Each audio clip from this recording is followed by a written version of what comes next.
A'udzu billahi minasyaitonir rajim. Bismillahirrahmanirrahim. Alhamdulillahi rabbil alamin. Arrahmanir rahim. Maliki yaumiddin. Iyyaka na'budu wa iyyaka nasta'in. Ihdinas siratal mustaqim. Siratal ladzina an'amta 'alaihim ghairil maghdubi 'alaihim waladdallin. Amin. Allahumma salli ala sayyidina Muhammad. Allahumma salli ala sayyidina Muhammad. Allahumma salli ala sayyidina Muhammad.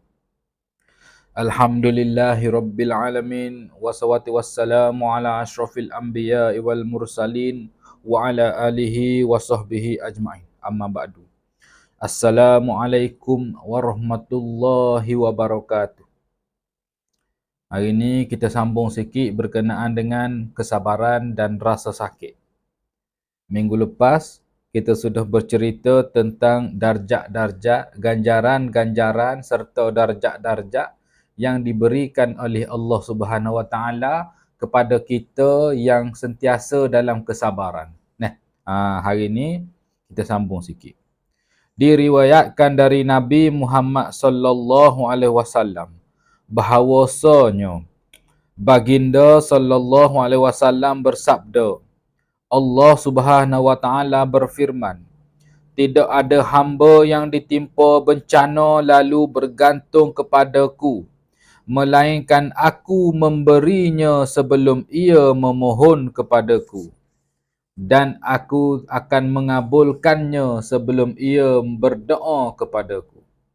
Tidak ada hamba yang ditimpa bencana lalu bergantung pada makhluk selain daripada aku, melainkan aku menutupkan baginya pintu-pintu langit. Oleh itu, wajiblah bagi orang yang berakal untuk bersabar di atas bencana dan tidak mengeluh, sehingga ia selamat daripada azab dunia dan akhirat. Sebab apa? Sebab bencana yang paling keras ini adalah bencana yang ditimpakan kepada para nabi dan para waliullah. Jadi kalau kita rasa dalam hati kita, beratnya ya Allah muji aku, kita kena ingat nabi dan para awliya, para wali-waliullah diuji lebih berat daripada kita. Kerana apa? Kerana kita kena ingat Allah Subhanahu Wa Taala sudah berfirman, sesungguhnya ujian dia itu sesuai dengan kadar iman kita. Selayaknya kita, itulah ujian yang Allah bagi kepada kita. Al-Junaid Al-Baghdadi berkata, bencana adalah pelita bagi orang arif, yakni pengingat kepada para murid, yakni kebaikan bagi kaum muslimin dan kebinasaan bagi orang yang lalai. Dia ni bencana ni adalah pelita bagi orang arif. Kerana apa? Kerana bila diberikan bencana kepada orang arif billah, dia orang tahu ini merupakan salah satu jalan yang Allah nak menunjukkan rasa kasih sayang Allah kepada mereka. Dan ia juga merupakan kata-kata peringatan kepada murid-murid. Bagi kita penuntut-penuntut ilmu ni tuan-tuan, ujian yang kita dapat daripada Allah Subhanahu Wa Taala merupakan pengingat kepada murid-murid. Supaya apa? Supaya menjaga adab dengan guru, supaya sedar yang dia dalam perjalanan untuk mencari ilmu. Jadi diuji oleh Allah. Dan ia juga merupakan kebaikan bagi kaum mukmin. Orang-orang yang mukmin, orang-orang yang kuat iman dia. Dugaan yang diberikan kepada dia oleh Allah Subhanahu Wa Taala merupakan kebaikan. Pasal dia bersangka baik dengan Allah Subhanahu Wa Taala. Jadi itu adalah kebaikan.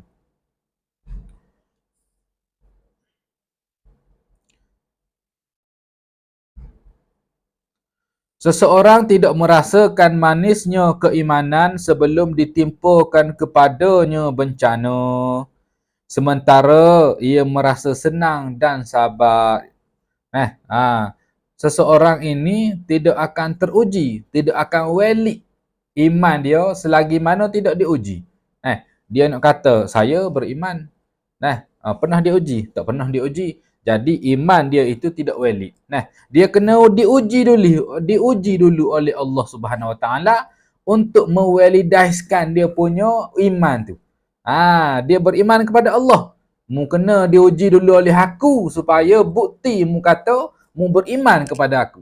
Begitulah lebih kurang Allah. Rasulullah sallallahu alaihi wasallam bersabda, barang siapa yang menderita sakit satu malam, lalu ia bersabar dan reda kepada Allah Subhanahu Wa Taala, nescaya ia keluar dari dosa-dosanya seperti saat ia dilahirkan ibunya. Apabila kamu sakit, janganlah kamu mengharapkan kesembuhan. Rasulullah sallallahu alaihi wasallam bagi tahu kepada kita, bila mana satu malam tu kita menderita sakit, sama ada sakit perut, sama ada sakit hati, sama ada sakit tangan, sama ada sakit tempat patah ke macam mana,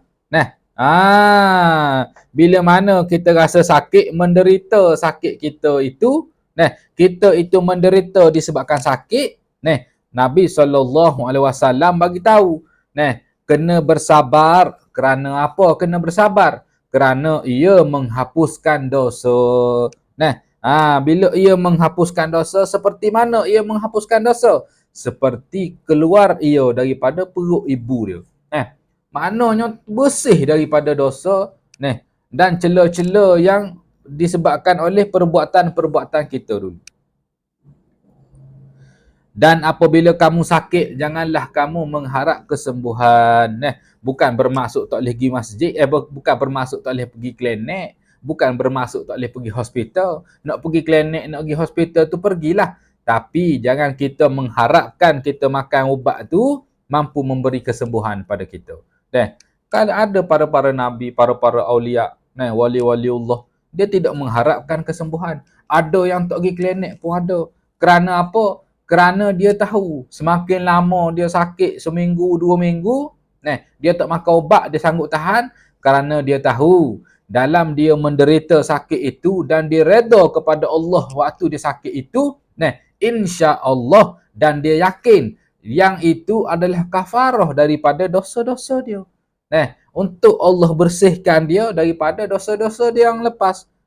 Jadi sebab tu kita dah belajar dah minggu lepas, rasa gundah gulana, bersabar dengan rasa gundah gulana merupakan salah satu cara Allah nak membersihkan kita daripada dosa-dosa kita. Dan diriwayatkan Muaz ibnu Jabal berkata, apabila hamba yang beriman ditimpa sakit, Allah Subhanahu Wa Taala berfirman kepada golongan kiri, yakni Syahib Asy-Syimal, angkatlah pena daripadanya dan beriman kepada golongan kanan. Tuliskan untuk hamba-Ku itu sebaik-baik yang dikerjakan olehnya. Wallahu a'lam.